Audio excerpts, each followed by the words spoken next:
मंगल भवन या मंगलहारी, द्रवहु सुदशरथ जिगधारी।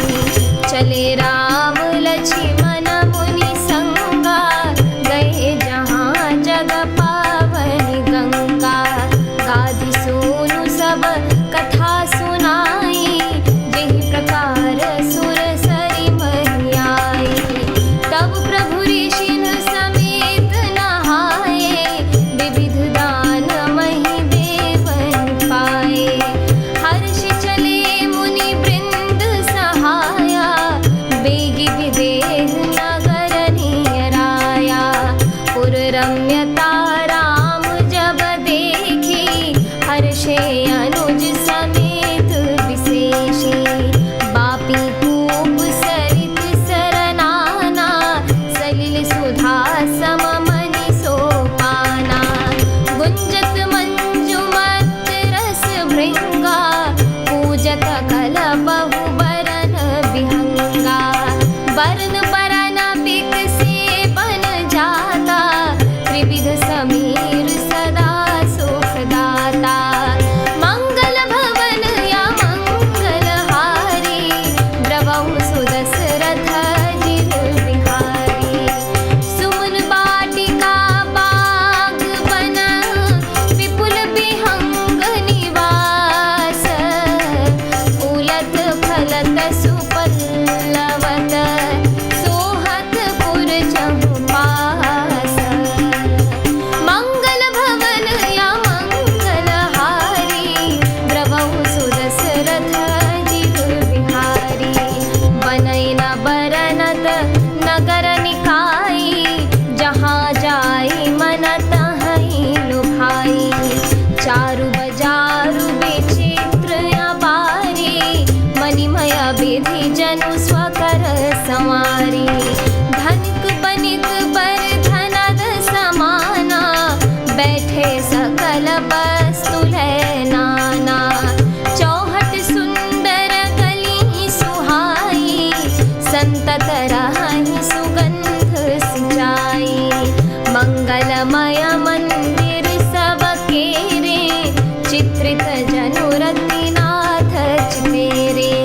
पुर नर नारी सुभग सुचि संता, धर्मशील ज्ञानी गुणवंता। अति अनूप जहाँ जनक निवासु, बिथ कहीं विबुध बिलोकी बिलासु। होत चकित चित कोट बिलोकी, सकल भुवन शोभा जनु रोकी। मंगल भवन या मंगलहारी, द्रवहु सुदशरथ जिगधारी। धवल धाम मणिपुरट पट, सुघटित नाना भांति। सिया निवास सुंदर सदन, शोभा किमि कही जाती।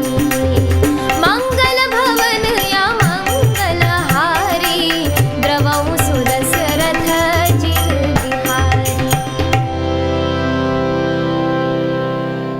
अर्थात श्री राम जी और लक्ष्मण जी मुनि के साथ चले। वे वहां गए जहां जगत को पवित्र करने वाली गंगा जी थीं। महाराज गाधी के पुत्र विश्वामित्र जी ने वह सब कथा कह सुनाई, जिस प्रकार देव नदी गंगा जी पृथ्वी पर आई थी। तब प्रभु ने ऋषियों सहित गंगा जी में स्नान किया। ब्राह्मणों ने भांति भांति के दान पाए। फिर मुनिवृंद के साथ वे प्रसन्न होकर चले और शीघ्र ही जनकपुर के निकट पहुंच गए। श्री राम जी ने जब जनकपुर की शोभा देखी, तब वे छोटे भाई लक्ष्मण सहित अत्यंत हर्षित हुए।